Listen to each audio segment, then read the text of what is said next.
it's time to dish with D. That's me. Just coming from my WW meeting, and I lost 0.2 for a total loss of 109.4. Yes, 109.4. That's crazy. And topic du jour was stress. Do you stress eat? I technically don't think I stress eat. When I'm under stress, I don't eat. And then I stress relax. So yeah, I probably eat after the stress is over, I probably then eat. But when things are going crazy, I am on a high and I'm just focused. I'm usually very calm. Like, people always want me around when things go crazy. My son, when he was on his first day of high school, had a grand mal seizure. He's never had a seizure prior. And my husband's running around, like, going nuts. And I'm sitting next to him, and he's just like, is he breathing? And I'm like, yes. And I'm like, I was very focused. And he's like, how are you so relaxed? Because somebody had to be relaxed. And somebody had to be the one to hold this kid's hand to make sure you have to assess the situation in instances like that. So, but once he went to the hospital, to the ambulance, my husband went, and I had to get the other kids off to school. Then I met him at the ER. Then I was like, wow, what just happened? Because once he was, he said it only lasted 30 seconds. It wasn't, but it's still a grand mal seizure nonetheless. And it was still totally, out of the blue. But once, he was stabilized and the professionals were there, because, when you have your ENTs there, you're like, okay, EMT, I should say. ENT's there, I could relax because somebody else can control what I'm not. But, I wound up, they pinned it down to a huge growth spurt through puberty. He gained 50 pounds that year, and 3 or 4 inches, he blew up. So, because nothing else had showed up. All the EEGs were negative. The only thing they could pinpoint, it was just a growth spurt. And he's still on seizure medicine. He had 3 seizures total.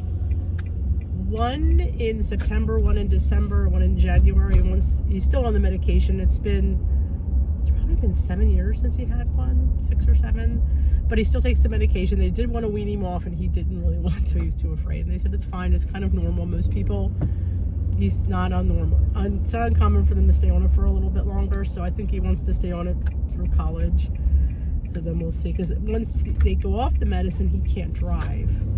Because if he, has a possible seizure. Because that's the thing they worry about. Because of being in a grand mal, he could have a seizure in the car. Most of the seizures they've all been in the morning. They've all been first thing in the morning. One, he had just got out of the shower. And had he had the seizure in the shower, he could have died because he could have drowned in the water. Second one he had come down, he was in his backpack, and the third one he had in bed, he was sleeping. I used to think sleeping he was safe, but it wasn't. But that was, so, it's scary at the time, but, I knew what it was when I saw him at first, because he let out that loud scream, and when we went in there, he was just laying there, it looked like he was dead. And all of a sudden he started to seize, and I said to my husband, he's having a seizure, so-called. They had rescue squad, so that was his job, and he was a hot mess. But I wound up having to talk to them, but that's a whole other story. But the recipe du jour is classic chicken cacciatore. I love me a good cacciatore. I'm Italian. Let's talk about stress. Well, if it makes you feel any better, everyone gets stressed. No one is immune, and while you can't opt out of 10 times, you can choose how you respond. Because that's why we eat. We respond to stress that way. First step is to pull back, observe the situation, and notice the feelings you're having. Then you can shift to a more helpful strategy. What to do? The next time you feel stressed, try one of our 4 scientific-backed strategies. Just breathe. Get a hit of nature, take a walk. Use your tools. Think about similar stress situations. How did you manage those? Maybe talking to a friend, cuddling with your pet. I do that all the time. Number 4, reach out.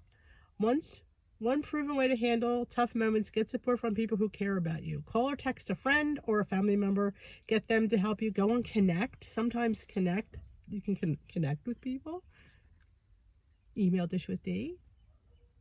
Talk it out. Sometimes saying things out loud helps. I know that's helped me with my weight loss journey. Once I admitted that I had a serious food problem, I did a little bit better. I always would say, oh, I eat really good and I just don't move enough. Well, I don't move enough, but I was eating a lot, and seconds and thirds, even though they might have been like chicken, you can't have as much as you like. You have to have a sensible portion. And I finally am trying to figure sensible portions. So yeah, it's not easy. It's not easy. Stress is hard because we all have stress. Whether it's your kids, your work, your life, your home. There's always, and sometimes you have stress everywhere. You can have stress at work. You come home, you have stress. That's why I love going to sleep, because there's no stress when you sleep. And I have my CPAP machine and I relax and I dream, and I'll show you my book, because I usually always do. I'm hoping to get in the next decade next week. I'm 160.6. I need to get 0.6 off. Actually, no, I need to get 0.8 off to get in the next decade. I got honest track, week 4. 3 weeks of honest tracking, 3 weeks of weight loss. Yeah. Well, live and learn, you know, but it is what it is. So, you guys have stress? Do you stress out with things? Let me know in the comment section. Remember, Dish with D is live tomorrow night.